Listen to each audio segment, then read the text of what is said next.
여러분 읽으시면서 첫 절부터 우리가 읽진 않았습니다만 내용의 흐름이 어느 정도 짐작이 되실 것 같아요. 다윗은 사울 집안에 아직 살아남아 있는 생존자를 수소문하고 있습니다.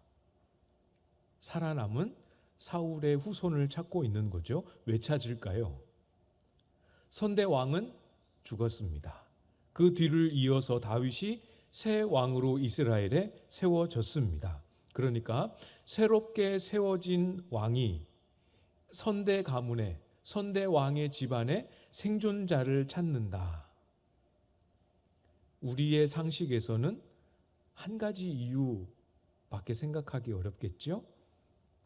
후대 왕에게, 그러니까 지금 다윗에게 위협이 될 만한 존재를 모두 제거해서 지금 현재 왕의 다스리는 태평성대를 이루겠다 할 때 선대 왕 집안의 생존자를 찾게 되지요. 이거는 뭐 그렇게 어려운 내용은 아니에요. 그죠? 여러분들의 영화나 사극을 보아도 또 우리나라의 역사 안에도 이런 사건과 흔적들은 우리가 종종 만나게 되지 않습니까? 어렵지 않은, 또 어떤 면에서는 익숙하게 생각할 수 있는 상식이죠. 그러나 오늘 본문의 다윗은 이 상식을 상식대로 행하고 있지 않다라는 사실입니다. 우리가 5절부터 읽기는 했습니다만 3절 말씀을 보면 흐름을 조금 더 분명하게 알 수 있을 것 같아요. 3절 말씀을 보시면 왕이 이르되 사울의 집에 아직도 남은 사람이 없느냐, 내가 그 사람에게 하나님의 은총을 베풀고자 하노라 하니, 시바가 왕께 아뢰되 요나단의 아들 하나가 있는데 다리 저는 자니이다 하니라. 이제 앞에 어떤 사건과 흐름이 있었는지가 이 3절 안에는 다 표현이 되어 있지요. 사울 왕조가 몰락하게 된 지는 이제 시간이 꽤 많이 지나게 되었습니다. 그 사울의 왕조, 그 집안 사람들 중에 세상을 떠날 사람들은 다 떠났습니다. 남은 사람이 누가 있느냐 지금 다윗이 찾고 있지요. 살아남은 사람이 누가 있느냐 지금 찾는다라는 말을 조금 뒤집어서 생각을 해보면 다윗 입장에서 최근 얼마 동안은 사울 집안의 생존자에 대한 소식을 듣지 못했다라는 의미이기도 합니다. 사울 집안에 살아있는 사람 중에 다윗에게 위협이 될 만한 인물도, 또는 주의를 기울여야 할 만한, 주목할 만한 인물에 관한 소식도 들려오지 않았습니다. 그러니까 이렇게 조용하고 잠잠하게 정돈이 되어 있는 분위기라면 신경 안 쓰고 지나갈 법도 하지요. 그러나 다윗은 조용한 것으로, 아무 문제 삼을 만한 일이 없는 것으로 지나갈 수 없었습니다. 생존자를 찾고 있지요. 우리가 방금 읽은 3절 말씀에 보면 그 생존자를 찾는 이유를 무엇이라 말씀합니까? 내가 그 사람에게 하나님의 은총을 베풀고자 하노라. 찾아서 목숨을 빼앗고 정적을 해하고자 함이 아니라 은총을 베풀려고 함이다, 이렇게 말씀합니다.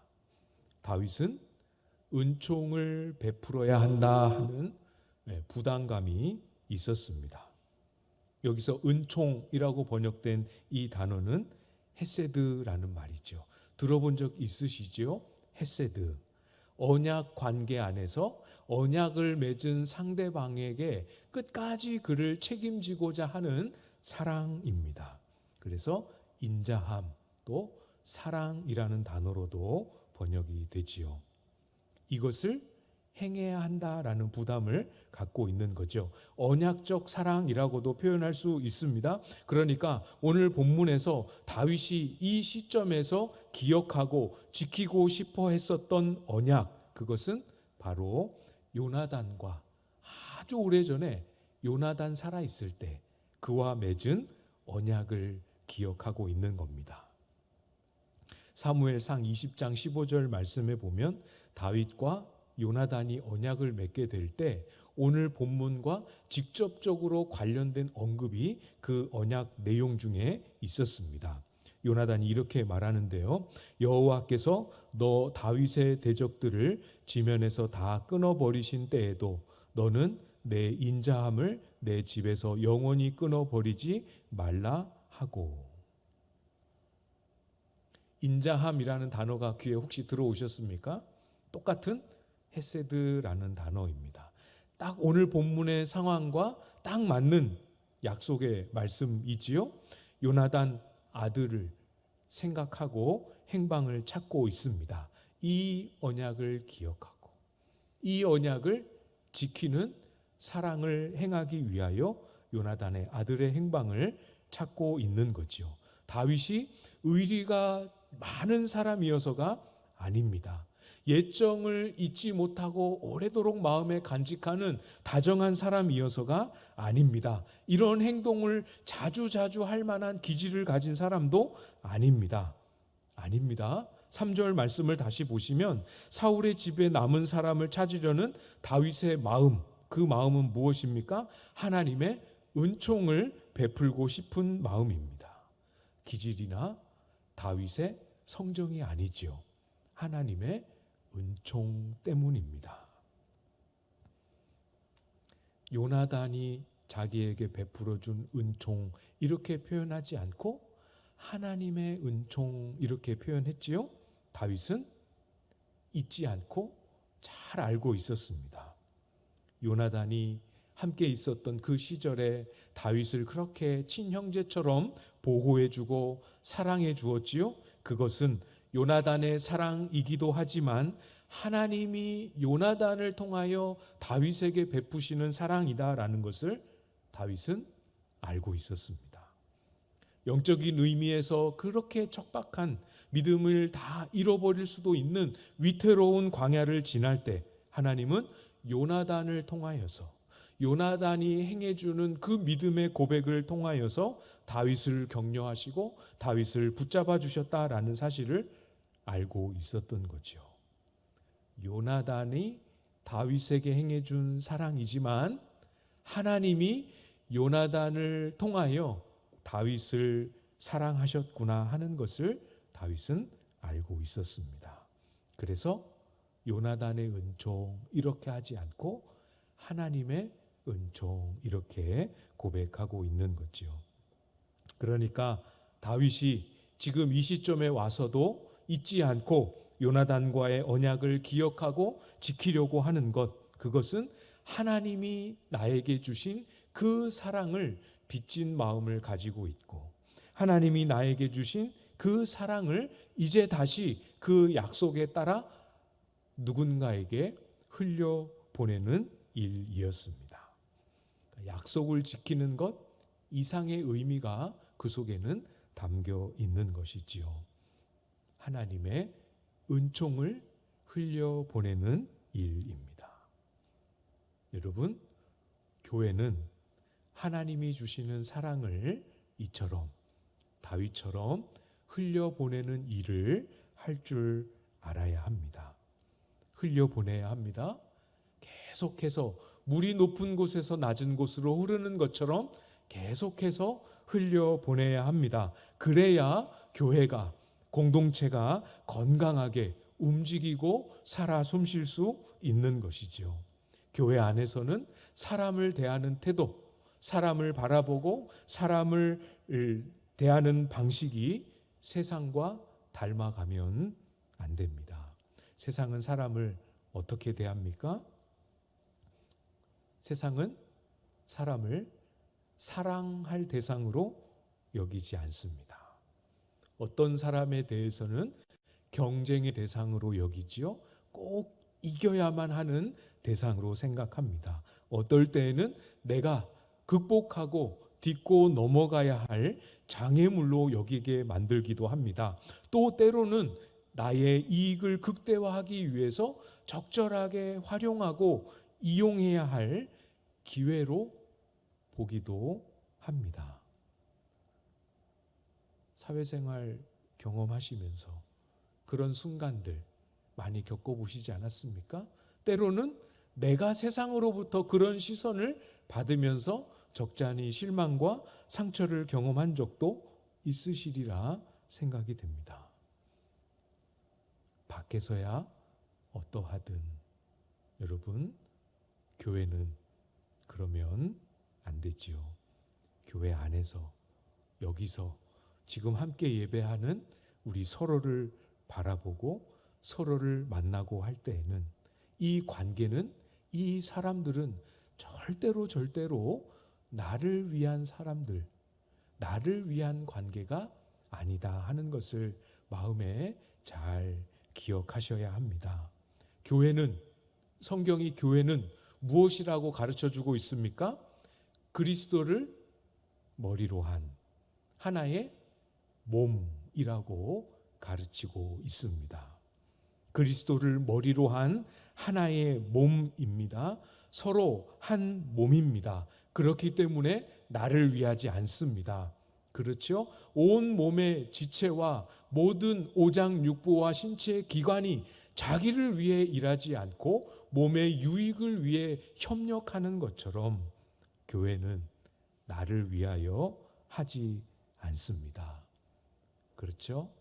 머리이신 그리스도를 위하고 한 몸의 지체로 부름을 받은 서로를 위하여 살아가고 행동하지요. 빌립보서 2장 1절 2절 말씀에 이렇게 또 말씀합니다. 잘 들어보십시오. 그러므로 그리스도 안에 무슨 권면이나 사랑의 무슨 위로나 성령의 무슨 교제나 긍휼이나 자비가 있거든 마음을 같이하여 같은 사랑을 가지고 뜻을 합하여 한 마음을 품어. 조금 이해를 돕기 위해서 풀어서 말씀을 드리겠습니다.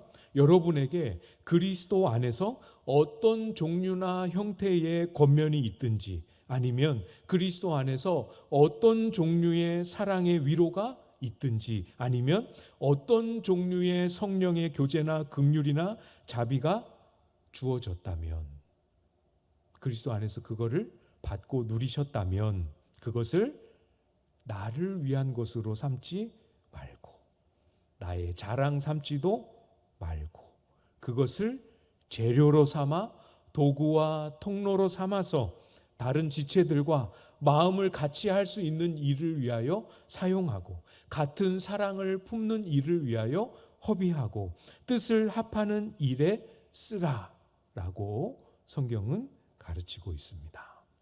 이해되시죠?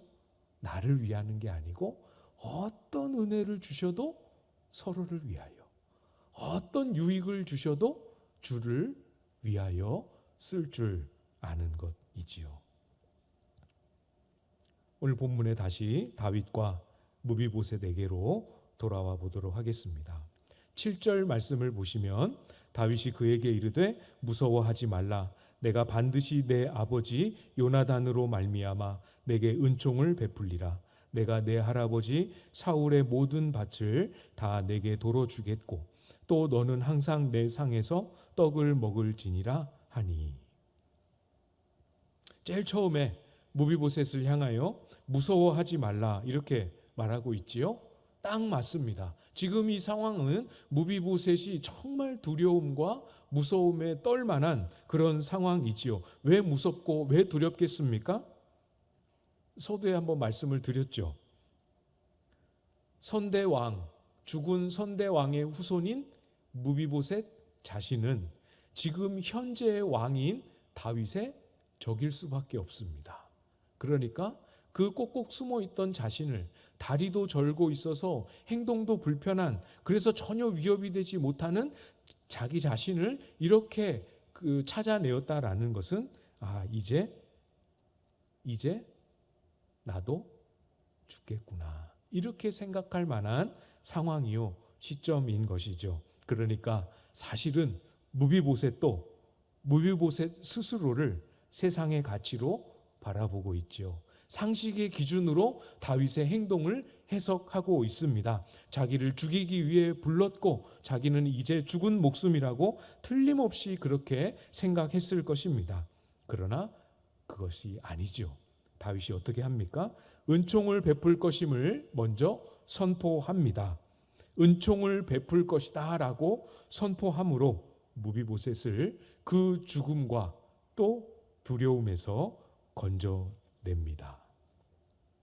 무서워하지 말라. 내가 반드시 내 아버지 요나단으로 말미암아 내게 은총을 베풀리라. 아직 은총을 베풀진 않았습니다. 그렇죠? 은총을 베풀어 주마 하고 말만 한 것입니다. 아직은 말뿐입니다. 그러나 여러분, 이게 그냥 말만이 아니죠. 무비보셋의 입장에서는 다윗의 입에서 이 말이 나왔다는 사실만으로도 얼마나 크고 놀라운 은혜였을지 여러분 상상해 보십시오. 그렇죠? 은총이라는 단어가 다윗의 입에서 나올 거라고는 상상을 못하지 않았겠습니까? 여러분 잘 기억하십시오. 어떤 상황이냐에 따라서 조금씩 차이가 있을 수는 있지만 우리가 형제에게, 지체에게 작은 사랑의 말, 우리의 입에서 작은 사랑의 말 뱉어낼 때 어떨 때 그것을 듣는 그 사람에게는 은혜일 수 있습니다. 나는 그냥 마음을 표현한 것이고 그냥 진심을 정말 사랑해서 정말 그 사람을 위해 기도하고 있어서 그렇다고 말한 것뿐인데 그것이 그 사람에게는 하나님의 응답이 될 수 있고 그것이 그 사람에게는 자신을 만지시는 하나님의 은혜의 통로가 될 수도 있다라는 사실을 기억하십시오. 한 사람의 말이 누군가에게는 하나님을 향한 없었던 감사를 만들어낼 수도 있습니다. 말뿐이 아니라 이어서 다윗이 어떤 은총을 베풀지 이어서 말하고 있지요. 내가 내 할아버지 사울의 모든 밭을 다 내게 도로 주겠고 또 너는 항상 내 상에서 떡을 먹을지니라. 이게 무슨 말입니까? 이제 사울의 집안의 모든 사람이 다 죽었으면 이 사울이 집안의 유업으로 물려받았던 그 땅이 이제 몰수되어야 하는데 이 사람이 이제 등장한 거잖아요. 그래서 그 모든 땅을 무비보셋에게 줍니다. 사울의 집안을 멸절시키지 않겠다는 것이지요. 사울의 가문을 무비보셋을 통하여 그 혈통으로 이어갈 수 있도록 허락해 준다는 뜻입니다. 그 집안에 분배받은 약속의 땅, 그 땅도 무비보셋 앞으로 다 옮겨서 남겨줍니다. 무비보셋에게 사울의 가문을 유지하게 해주지요. 그게 다가 아니죠. 다윗과 함께 왕의 식탁에서 함께 먹도록 해주었습니다. 이게 무슨 뜻인지 아십니까? 왕의 식탁에서 왕과 함께 식사를 먹으며 왕궁에서 살아요. 그걸 뭐라고 합니까? 두 글자로 왕자라고 그러죠. 실제로 9장 끝부분에 가보면 왕자처럼 살았다 이렇게 기록합니다. 숨어 지내던 도피자가 다윗이 베푼 은총에 하루아침에 궁궐에 사는 왕자로 바뀌게 되었습니다.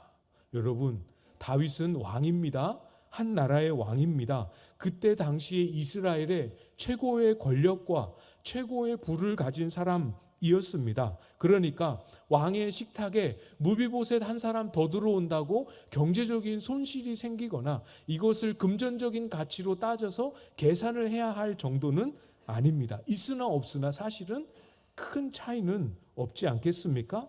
무비보셋 한 사람을 이렇게 맞이하여 드리는 일에 다윗이 어떤 수고를 했을까 생각해 보면 사실 그렇게 많은 수고를 하지도 않았습니다. 그러나 다윗은 자신이 할 수 있는 일을 했지만 여러분 잊으시면 안 됩니다. 그 결과로 다윗 왕궁에 압대 왕의 자손인 무비보셋이 들어와서 왕자처럼 이렇게 살게 된 것은 그때 당시 사회에 어느 나라에서도 볼 수 없는 아주 놀랍고 이례적인 광경입니다.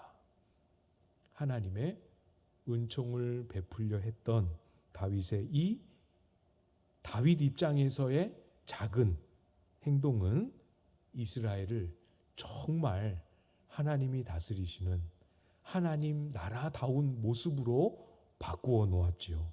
그렇죠? 다윗은 자기 왕궁을 무비보셋과 함께 식사함을 통해서 천국에서나 볼 법한 사랑과 긍휼과 자비의 현장으로 왕궁을 바꾸어 놓았습니다. 엄청난 변화이지요. 엄청난 변화입니다. 그러나 사랑하는 여러분, 이 엄청난 변화는 이 변화에 어울릴 만큼 어마어마한 노력과 엄청난 혁명을 해야 만들어지는 것이 아니라는 사실, 오늘 본문은 우리에게 다시 한번 도전하고 있습니다.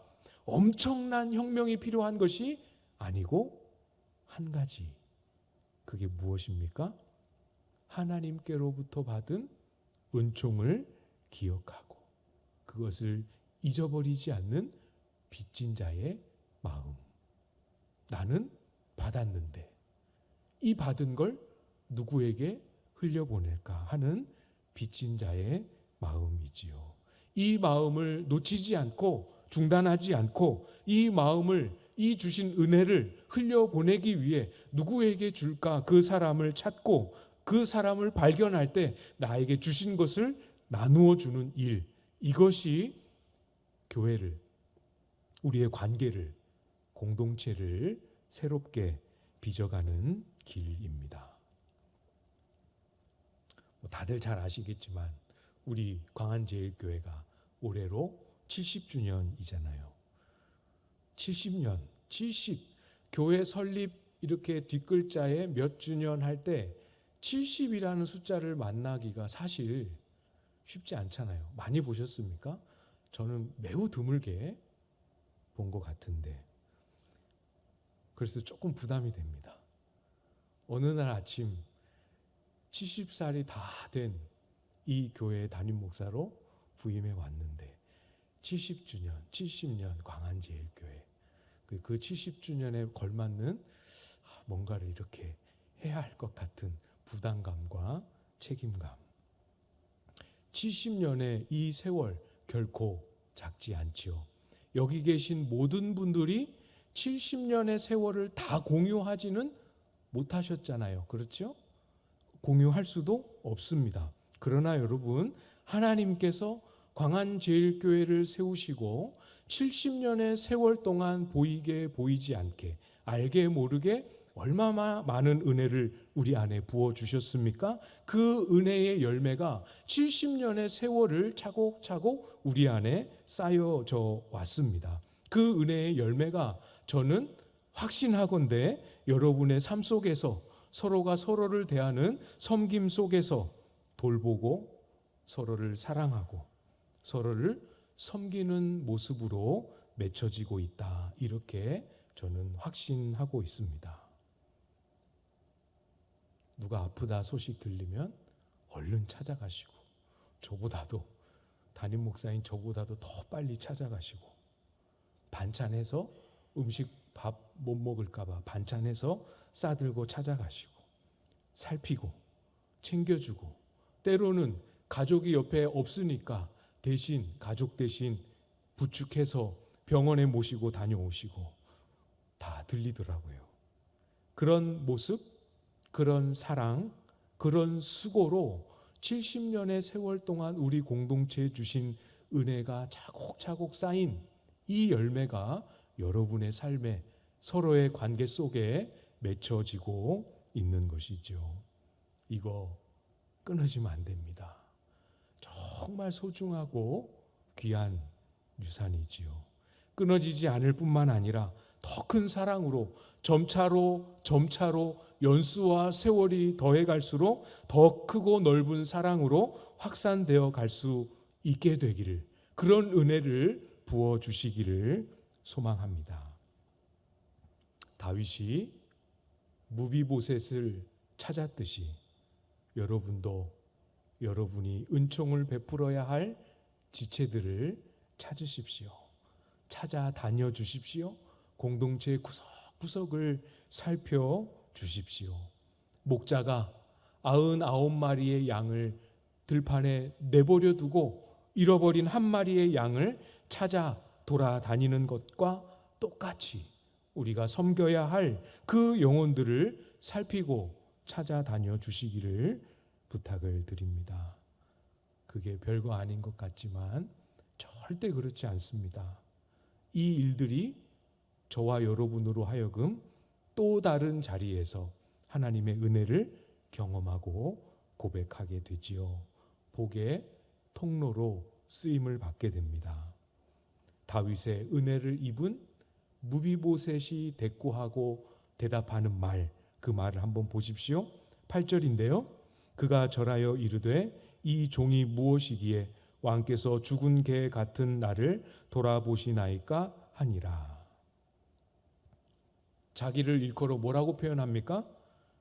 죽은 개 같다. 이렇게 고백합니다. 아주 극단적으로 자신을 낮추어 부르는 표현이지요.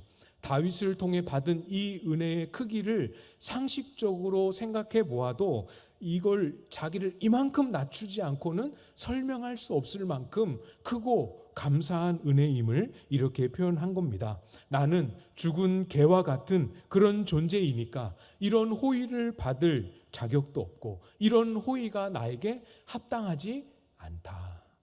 이렇게 고백하고 있는 거지요. 익숙한 고백 아닙니까? 다윗이 사무엘하 7장에서 하나님의 약속을 받은 후에 내가 무엇이기에 저에게 이런 은혜를 베푸십니까? 했을 때 그때와 똑같은 고백, 똑같은 마음이지요.